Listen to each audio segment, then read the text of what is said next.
దేవుడు ఎవరి పక్షాన యుద్ధాలు చేస్తాడు అని అంటే దేవుని లేఖనంలో చూసుకుందాం. నిర్గమాకాండం 14వ అధ్యాయం 25వ వచనంలో, ఇశ్రాయేలీయుల ఎదుట నుండి పారిపోదుము రండి, యెహోవా వారి పక్షమున మనతో యుద్ధము చేయుచున్నాడని చెప్పుకొండి. ఐగుప్తీయులకి ఎలా తెలుసు యెహోవా దేవుని పరాక్రమము, ఆయన యుద్ధం చేస్తున్నాడని?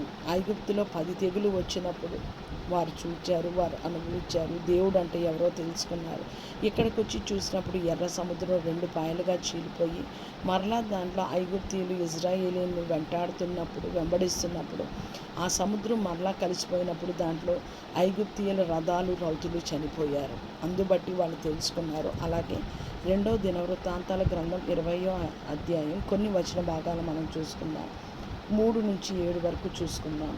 అందుకు యెహోషాపాతు భయపడి యెహోవా యొద్ద విచారించుటకు మనసు నిలుపుకొని యూదా ఎందంతటా ఉపవాస దినం ఆచరింపవలెనని చాటింపగా, యూదా వారు యెహోవా వలన సహాయము వేడుకొనుటకై కూడుకొనిరి.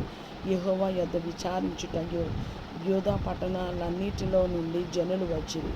యెహోషాపాతు యెహోవా మందిరంలో క్రొత్తసారి ఎదుట సమాజముగా కూడిన యూదా యెరూషలేము జనుల మధ్య నిలవబడి, మా పితరుల దేవా యెహోవా, నీవు ఆకాశమందు దేవుడివై ఉన్నావు, అన్యజనుల రాజ్యములను ఏలువాడవు నీవే, నీవు బాహుబలము గలవాడవు, పరాక్రమము గలవాడవు, నిన్ను ఎదిరించుటకు ఎవరికి బలము చాలదు. నీ జనులైన ఇశ్రాయేలీయుల ఎదుట నుండి ఈ దేశపు కాపురస్తులను తోలివేసి నీ స్నేహితుడైన అబ్రహాం యొక్క సంతతికి దీన్ని శాశ్వతంగా నిచ్చిన మా దేవుడు నీవే.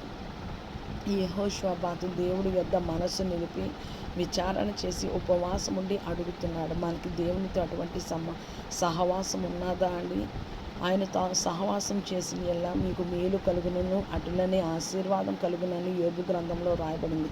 ఇంకొక వచన భాగం చూసుకుందాం. దినవృత్తాంతాలు 20వ అధ్యాయం 15వ వచనంలో, యూదా వారలారా, యెరూషలేము కాపురస్తులారా, యెహోషాపాతు రాజా, మీరందరూ ఆలకించుడి. యెహోవా సెలవిచ్చినదేమనగా, ఈ గొప్ప సైన్యమునకు మీరు భయపడకుడి, జడియకుడి. ఈ యుద్ధము మీరు కాదు, దేవుడే జరిగించును. వారు ఉపవాసముతోటి దేవుని యొద్ద విచారణ చేసినప్పుడు, అటువంటి సంబంధం కలిగినప్పుడు దేవుడే వారి పక్షాన ఆ యుద్ధాంతం చూసుకుంటే, యెహోవా ఇశ్రాయేలీయుల యొద్ద అమోరీయులను అప్పగించిన దినమున ఇశ్రాయేలీయులు వినుచుండగా యెహోషువ యెహోవాకు ప్రార్థన చేసిను. సూర్యుడా, నీవు గిబియోనులో నిలువుము, చంద్రుడా, నీవు అయ్యాలోను లోయలో నిలువుము. జనులు తమ శత్రువుల మీద పగ తీర్చుకుని వరకు సూర్యుడు నిలిచెను, చంద్రుడు ఆగిన అనే మాట యెషారు గ్రంథంలో రాయి.